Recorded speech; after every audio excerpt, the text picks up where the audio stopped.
So, hello, good morning, everyone. I think that we've been talking in a number of places, but not with such noise in the background. Yeah. which is, I mean, it's an interesting experience. Anyway, so let me just briefly introduce ourselves. We are members of the Tech and Data, Technology and Data practice at Phil Fisher in Spain. Phil Fisher is a UK-based law firm, and we have offices nearly everywhere in Europe. And I personally just handle the practice on technology and data for Spain. Sonia is one of my best associates here, and she is really an expert in all these fields in relation with life sciences and health data. So I will let her just to introduce herself briefly. Thank you. Yeah, I'm Sonia Gracia, and I'm one of the senior associates of the Department of Tech and Data. And my experience is related to everything, regulation related to the health sector and all the health spectrum and this environment that we find ourselves now. So the idea of being here, I think that you have the remote control. Yeah, I mean, we have. If you don't mind, Should we? Yeah. I will be standing up for this because Me too. it's a little bit difficult just to be watching the screen and turning your neck. But what we will be talking about here is the subject for which we have been invited to. It's just to talk and give you an explanation. We will try to avoid any legal technicalities as much as possible. The idea is just to give you a glance of what is coming in the regulation of the exchange of data in the European Union, which is quite interesting, and specifically in the field of health data and life sciences data. Because here there is real opportunity for companies, startups, technological companies which are dedicating, are focusing their activity in this field, just to enhance their offering to the market. And this is on the basis of what we will be seeing here in the news that the legislation is going to be bringing here for us. So just to give you an introduction, what I will do is I will give you an oversight and an introduction, and then Sonia will be explaining more in detail what are the news and what are the things that could be important for your companies in order just to bear in mind this news in the regulation. So this is coming from the European strategy on data market. The view that we have from the European regulators is that most of the view, we'll see it in a transparency later, is that, they're imposing too many rules and they're imposing too many restrictions, and maybe this is something that we should reconsider, because one of the main objectives of the European Union is to really create a unique and a single market in the exchange of data. And that is more or less the idea. I mean, the project, what they're envisaging for this year is a growth and an exchange in this amount of information. They're envisaging in the agenda that was designed in the European data strategy, what they were envisaging for 2025 is an increase of 30% in the data volume, with an exchange of 829 billion euros in exchange of information, with nearly 11 million professionals just participating in the exchange of information, and a 60% of the population in the European Union of the population with basic skills that should be enhanced. So this is the envisage, or the framework that they were envisaging for the future, or for this year. So as I said, I mean, the idea of the regulator is going beyond the regulation or beyond the restrictions or beyond the risk control. The idea is just to create a single market. Let me give you an idea. Whenever we compare these strategies between the main areas in the world, the main economic areas in the world, which is the United States, China, and the European Union, this is more or less a very summarized vision of how are they focusing the strategy in technologies and data. By the way, I am recommending to you the reading of this very interesting book, Digital Empires, by Anna Bradford, because it's giving us an idea of what are the different strategies that each of these one of the main regions in the world are focusing the strategy. The United States, well, let me get started, but let's say Asia Pacific, which means China. China is all based on control. They're posing a lot of investment in development. We know that they're becoming a development power now, but at the very end, their ultimate view from the point of view of regulation on data is control. So everything has to be controlled by the state, and there is a massive control on how the information is going out from China. And that is their vision. But if we compare the United States and the European Union is posing a huge focus on the protection of fundamental rights, but leaving open also a lot of room for innovation and a lot of room for development. if we compare it with the United States, I mean, it's more or less the other way around. The United States, of course, are also protecting fundamental rights, but they're posing more focus on the market development. So they're more open. I mean, the view is that they're not so restrictive. But before we do any criticism on that, let me just give you something that I really like to do. I mean, it's just to put examples on with films and TV series. I mean, I don't know if any of you have seen this TV series, this British TV series that is named Mr. Bates Against the Post Office. Any of you have seen it? No? If you don't, I really recommend it because it's a real story, and it's a real story in the UK that they've been 20 years litigating, and it's the story of the launching of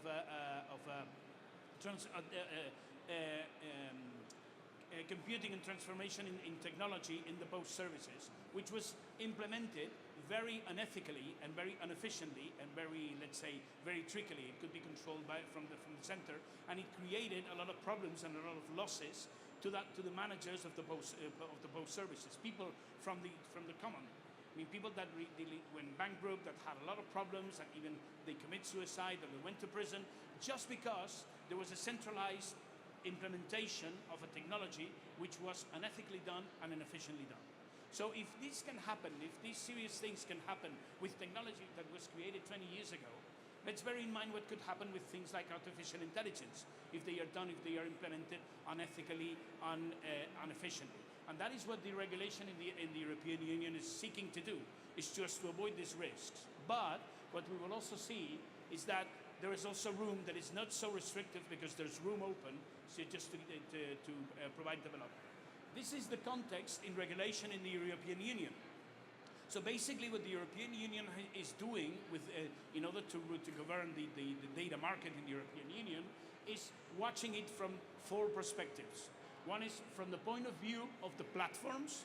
So this is the regulation, Digital Markets Act and the Digital Services Act, is how do we regulate the exchange of information between platforms just to make sure that there is a free competitive market, and also just to protect consumers and protect them from harmful content.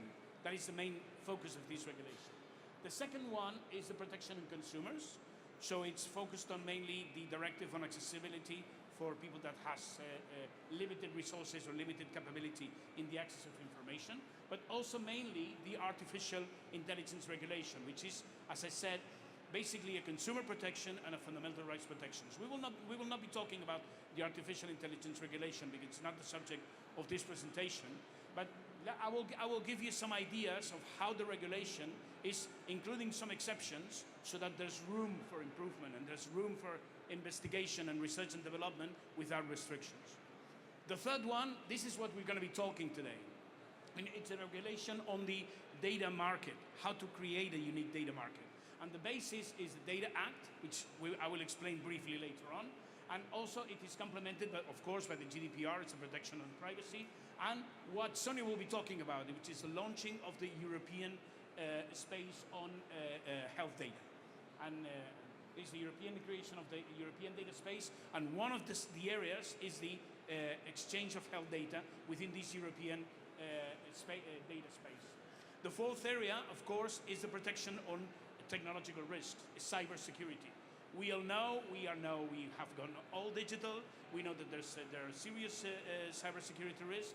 So there's a whole lot range of legislation which is, demanding us just to implement security just to protect us against these attacks. But this is the main framework, and this is where the origin, the Data Act, is the basis of the European Economic Health Data Space, which we will be talking today, and with the GDPR, and this will be what we'll be explaining today. So, just to give you, to advance a little bit more on the context.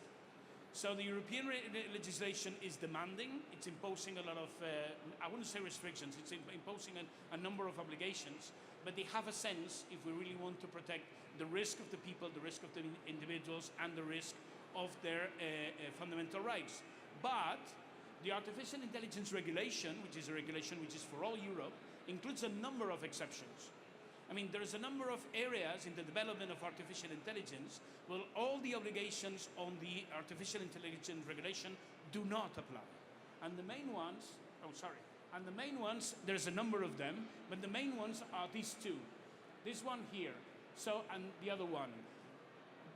Artificial intelligence developments, which are prior to the launching to the market, they are not within the scope of the regulation. I mean, they don't have to comply with all the obligations that the artificial intelligence regulation is setting. Why? Because there is no risk. The view of the regulation in Europe is that there is these obligations whenever a new system or an artificial intelligence system is going to be launched to the market, because then is when there is a risk for the individuals, for the companies, and for the market. But before then, if there's artificial intelligence systems which are in the process of development or that are intended just to be done for research and development purposes before being launched into the market, then they are not subject to this regulation. They don't have to comply with all these policies, procedures, protections, risk assessments, etc., etc. So this is important to know. I mean, the European legislation is demanding, but it's also reasonable in terms that we're giving room for research, we're giving room for development. Maybe the only thing that's lacking is resources, but that would be another discussion. So, now going to what is the context on what we will be talking about, this European data space, and specifically on health data. Basically, this comes from the framework of another regulation, which has been shadowed, I would say, by the Artificial Intelligence Regulation, and it's been shadowed also by the GDPR, by the Data Privacy Regulation, which is the Data Act. And this Data Act, it also applies to the whole territory of the European economic space. What it's seeking to do is to establish a unique and a single data exchange market in the European Union. And when I'm talking about data, I'm not just talking about personal data. I'm talking about any type of data, which means business data, which means corporate data, which means devices data, as we will see in connection with what is known as connected devices and the services, the online services connected. Allow me the repetition with these connected devices. What it's willing to do is that there is a real exchange of data, protecting, of course, the intellectual property and protecting the business secrets of those who develop these devices and these services, but also establishes obligations to share data so that everyone, any agent in the market, could really benefit from the knowledge of the whole different market, from the other agents in the market. And this is very important to know. So basically, what it does, the Data Act, is to establish a framework for this exchange of data.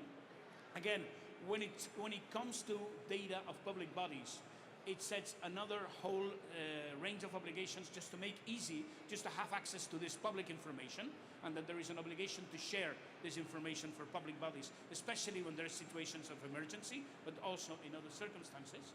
The third main area of regulation is that there is a switching between the data processing service providers and where there is an interoperability between the agents in the market. So there is a real benefit in the exchange of this information, and mainly this will be enforced after the summer.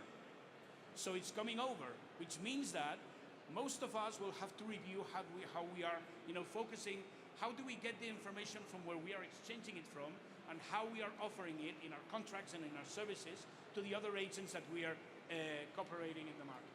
So these are, in the Data Act, these are the taxonomy of the agents that are identified. Who would be subject to these obligations in the Data Act? Who will be potentially obliged to be participating in this exchange of information?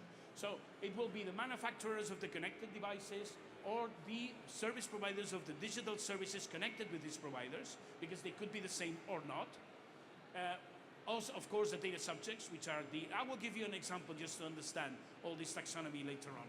The data subjects, which is the people which is using these connected devices and the users. I mean, the clients of these connected devices and the users of these connected devices and services.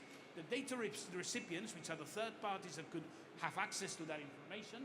And the service providers of processing data, which is in connection with these connected services. Let me give you a brief example. I will use it with a very basic example with a coffee machine, but we can apply it to any connected device or to any online service which is related with these devices in the exchange of information. So imagine that you are, you can be the manufacturer or you could be the provider of the coffee machine. But let's see it from the following point of view. You are the owner of the cafe. Anyone that is here and using this that is a connected device. I mean, not just the regular Italian who produces real good coffee, but it could be the Italian one, but also connected with Internet of Things connected and exchange of information and digital services connected to it that could really enhance the user experience.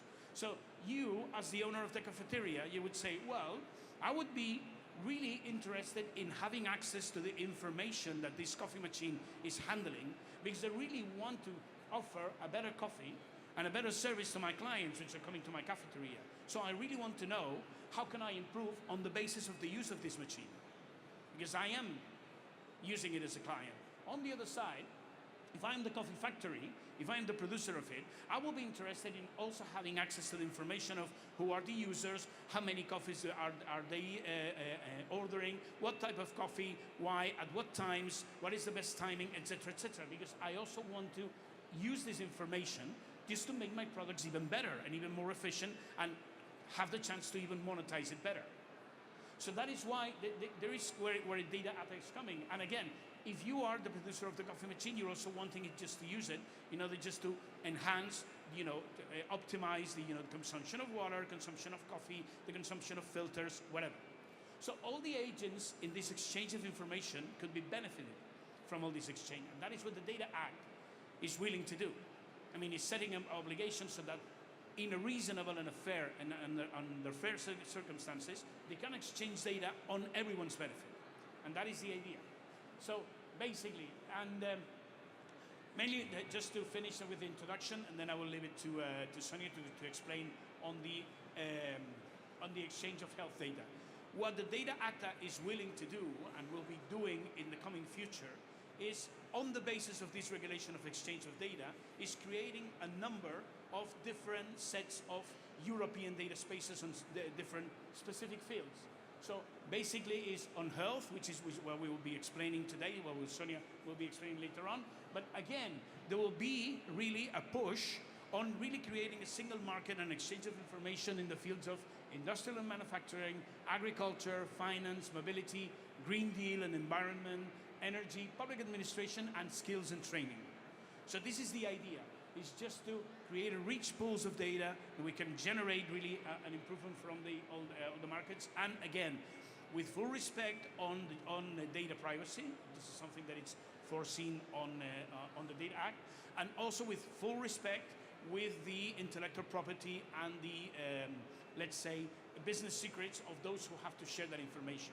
So there are rules in this Data Act that say, look, you have the obligation to share this data, but always protecting your intellectual property and always respecting the rights of the individuals.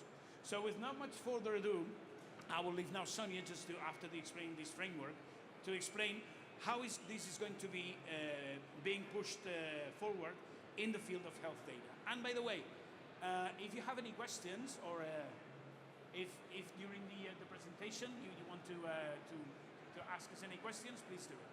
Yeah, thank you. Go you ahead, can Sonia. interrupt us. Catching up from what Carlos was saying, the Data Act is going to regulate different data spaces, and the first one that has regulated is the health one.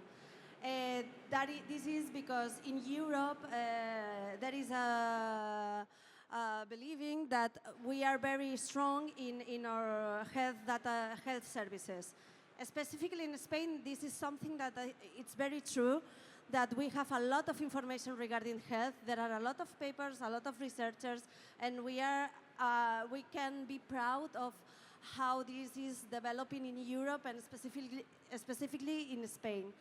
That is why the European regulator decided to approve the European Health Data Space. What is this European Health Data Space regulation, and what will be the objectives, and what we can hope for the future? This European Health Data Space, what wants to facilitate, it's two different use of the health data. One of the health data is to empower data subjects ourselves to be more in control of our health data, to be more connected within the European Union. Also, without disregarding the improvement of the market, making policies that will facilitate the change of data, of specifically health data, and that's what we see going on the presentation. But the key points would be protect the individuals, but try to improve our health systems or development, innovation in the European Union using these informations. There is already initiatives that has been developing since 2020 or before that are oriented to this data interoperability and a change of data within the European Union. One of them will be My Health at EU. This will be our the objectives is to have a clinical record that could be shared within all the European Union without having to do, without having problems to share it from a data subject perspective. How this works with all the regulations that we have already, that they are difficult, that they maybe impose a lot of obligations to the companies. As Carlos said, we have the big umbrella that will be the Data Act. Then we will have the European Health Space Regulation. Just for your knowledge, yesterday was published the final version of the regulation. So this is very suited for today because yesterday was already published. And we obviously will have to apply these European regulations with the GDPR, with the Spanish data protection law, which will apply eventually also, and the regulatory regulations and codes of conduct. Our objective is not to develop all these regulations. We are only focusing on the European Health Data Space regulation and what is important for us. When it's, okay, yesterday was published and when it's going to be applicable for companies, for governments. There is a timeline for application of this regulation. This means that we will have time to adapt ourselves to these kind of regulations, and we are going to expect a lot of materials and guidelines issued by the European Commissioner and the EDPB and all these public bodies that what they want us to do is to apply correctly these regulations that they are publishing.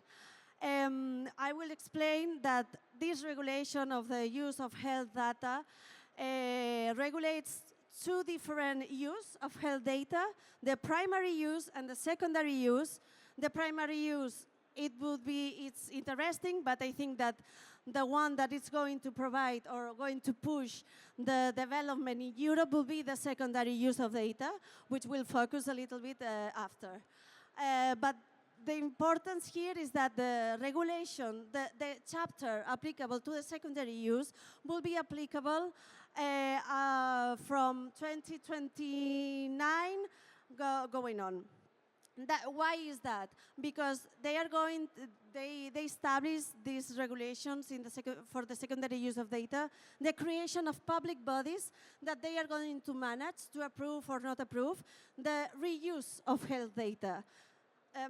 This obviously takes time for all the member states to regulate this, to create these public bodies, to even have infrastructure.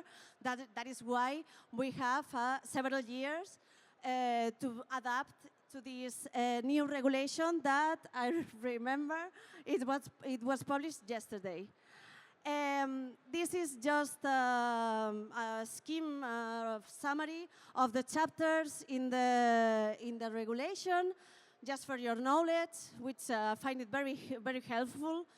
And it's coordinated with this timeline, so we know which chapter applies in which time in the future. As I said, the most important, I think, for the development of our businesses and for the innovation in Europe will be the fourth chapter, the secondary use of data. But obviously, and here we have in 4 years from now, a lot of companies that probably provide electronic clinical record systems. These ones, they are going to have a lot of obligations also, because the primary use will focus to share our clinical records within all Europe. Therefore, if you are developing a system that can read this kind of electronic records or creates them, you are going to be subject to different obligations that this regulation establishes. All of these obligations are oriented to the interoperability of data, sharing data within all the European Union. Then, the scope of applications. How is going to affect me? Who is going to be subject? I already advanced it. The developers, the software creators of electronic clinical records, HCPs, healthcare professionals, they are going to be subject, hospitals, controllers, processors in the European Union, and also outside of the European Union. This regulation, as the GDPR, has a cross-border application in order to protect and also try to impulse the use of the health data in Europe. Obviously, another actor, important actor, that is ourselves, the data subject, it's going to be protected. This regulation gives more rights to the data subject. One of them would be being able to make amendments in your clinical record. This is something that the public bodies will have to allow us to do, to include annotations, quotations, or more information to our clinical record. Of course, not to modify what the healthcare professional is going to say, but we could be more in control of our health information. Also, we are going to have a more, I would like to say, a right to oppose these kinds of treatment, like on steroids. This right is enhanced by this regulation, and therefore, data subjects will be more protected. I think this is very, I would say what Carlos was saying, that Europe is focusing on protect the fundamental rights, but also not in detriment with the market. And I think this is a perfect example how to protect the data subject more, but without decreasing the innovation or the push for development in Europe. Also important, what type of data it's covering this new regulation. It's covering only personal data? No, it's covering everything. Personal data, anonymous data, and basically any digital representation of facts or information related to data. Very important, anything that also we can infer from a data subject will be also in the scope of this new regulation for the primary use of this type of data and the secondary use of this type of data. This is an example of how it will work, this regulation in life, in the real life. From one side, we will have researchers, individuals, or hospitals. All of us, all these actors, they are going to be producing information, producing data. This data is going to be allocated in different data sets, and this will be our health data space in Europe, which will be regulated by this regulation. And after, we will have different uses that we could be, that this regulation allows to do from this information that it's obtained from patients. But we have more examples, and these are easy ones. For instance, I'm going to France on vacation, I break my leg, unfortunately, and with the European Health Data Space Regulation, I would be able to go to a doctor in France and being able to connect to my clinical history record in Spain. That is what is searching this regulation, that all Europe is really connected in this aspect regarding the health of the persons. Also important when a health technology companies develop a new AI tool. With this regulation, this health company could ask data sets from hospital to be accessed by them and use them to train their algorithm. This is an example that shows that this regulation wants to impulse the innovation. Another more nice use of this regulation would be, for instance, a citizen that has several pathologies and it's treated in different hospitals. With this regulation, the objective is to try to decrease the duplication of information. This is something that it's a current problem in our health system, that they are not all the connected that we will wish. Therefore, we have a lot of data duplications, a lot of MRIs, that they are in different data sets of different hospitals. And this regulation, one of the objectives is to reduce this kind of non-productive way of processing the data. I was talking before about the primary use and the secondary use. Here we are providing you with more information of which these two uses, the key points of this use. The primary use, I already said it, is an exchange of health information between all the hospitals, public bodies, insurance companies, etc. Access for these holders, interoperability of these holders. I will show you a map of how this interoperability will work. And also a right of portability for the data subject. I was speaking before that the data subjects are granted with more rights or with more improved rights about this data, over their data. So the right of portability will be that I don't need to do anything myself to share my clinical records between hospitals, explained in a very, very easy way. Also, we will have a national contact point.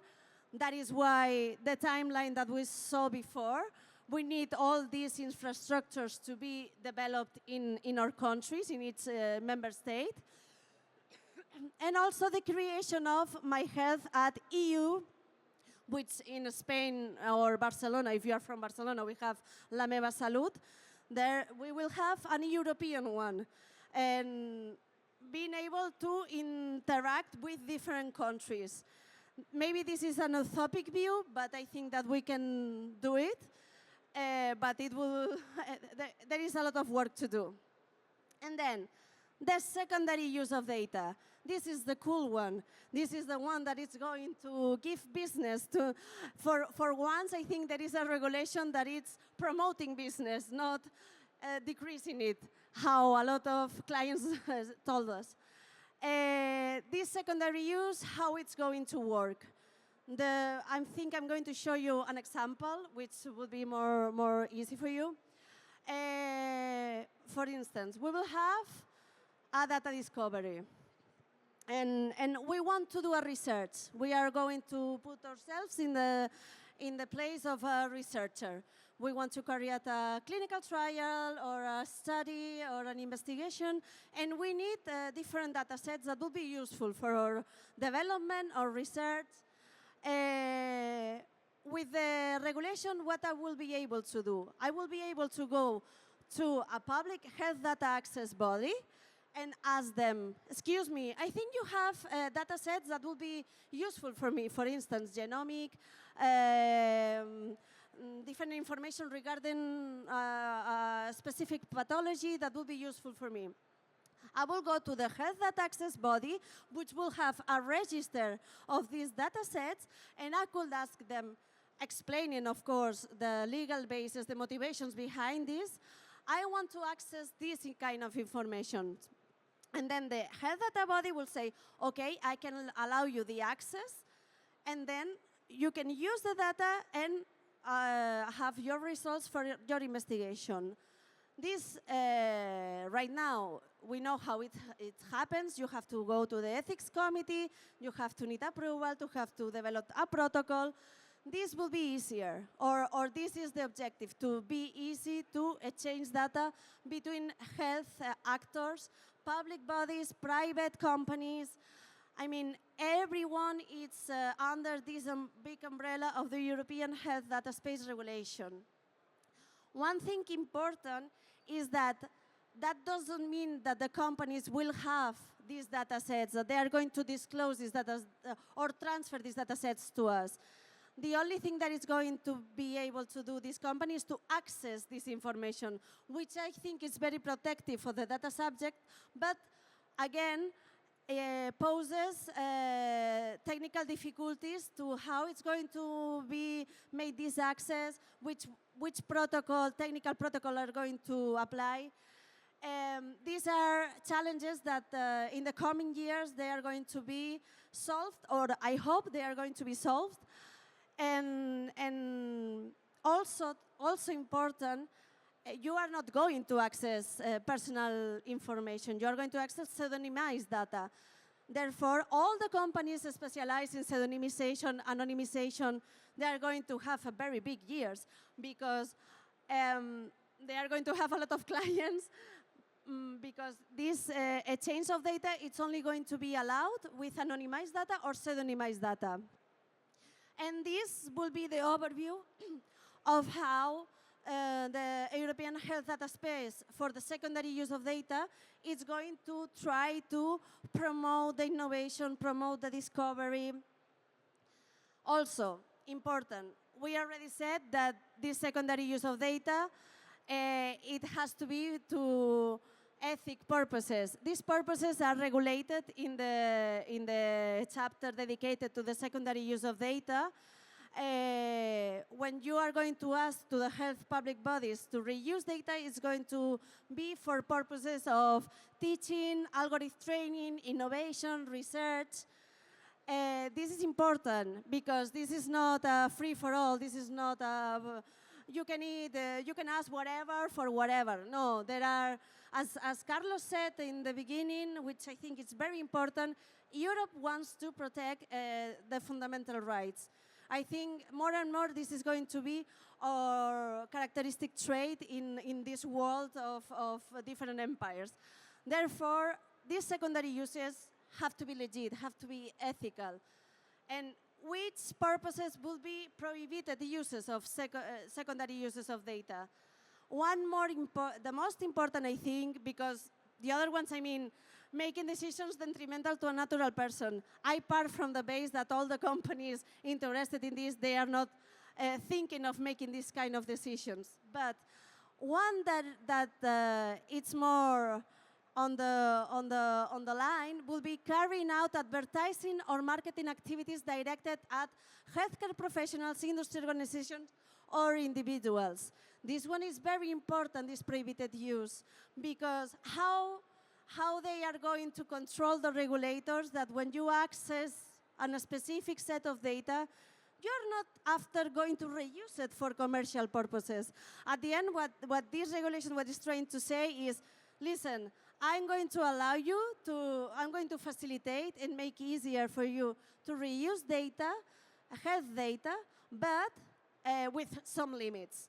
And the commercial purpose is one of them, which I think it makes sense, but if we see this from reality, I think a lot of companies will use this information for commercial purposes and will include slides of justifications just to say that, no, this data, we didn't use it for this. But, well, this is the world that we will find ourselves in the future. And further, this, we thought that it was interesting for you to include the main initiatives. Again, for the primary use, we already discussed some of them. My Health at EU, eHealth, all of them are joint actions, are public-private collaborations in order to facilitate this primary use of data. We have also main initiatives for secondary use of data. We are already assisting some of companies that they plan to do one data set to be able to be shared with different companies. The most important will be Health Data at EU pilot, the TEDAS. This is a joint action. Now they are going with the TEDAS too, within 25 European countries. And also interesting will be this map that shows us how Europe is ready to comply with the primary use of data. We're very lucky because Spain is in green. Some people will discuss this or will challenge this, but I think that, yeah, we are in a very good infrastructure. And also interesting how this interoperability for the primary use of data is going to work. From a data protection perspective, because a lot of people ask how I'm going to regulate this in a contractual way, which this is important. And also, from a systems perspective, obviously, how this is going to interoperate. We will have different nodes, very important nodes within the European Union. We will have data holders with their data sets and data subjects. And all of these, they have to speak the same language. Let's see how this is going to work. And I hope that here there are a lot of companies that they are going to facilitate this. And that will be all for you regarding the regulation. This is just an amuse-bouche for this regulation. And what will be the main conclusions is that EU wants to push innovation or economic growth and focusing on our strength. And one of them is our public health services and all the data linked to this. We have to avoid the fragmentation among member states. We should be together in this applicability of the regulation. Never forget personal data protection, obviously. Have in mind that the use of public and private sector information by businesses would be allowed. This is something that I will remark. Public, private bodies would be allowed to exchange information, obviously with some specific conditions. And also protecting more the data subject. I mean, you give a little, you take a little. This will be the key points of these regulations and how Europe is trying to navigate innovation and protecting also us, ourselves, the data subjects. Thank you all. If there is any question, Thank you, Sonia. Any questions? Any questions? No? Those of you who have been the whole representation with us, which we really thank for. So if no questions, I mean, we would like to finish just to thanking the organization and Tech Barcelona for inviting us to give this session to you. And we hope we can be in touch. Thank you very much. Yeah, thank you. You explained it very well.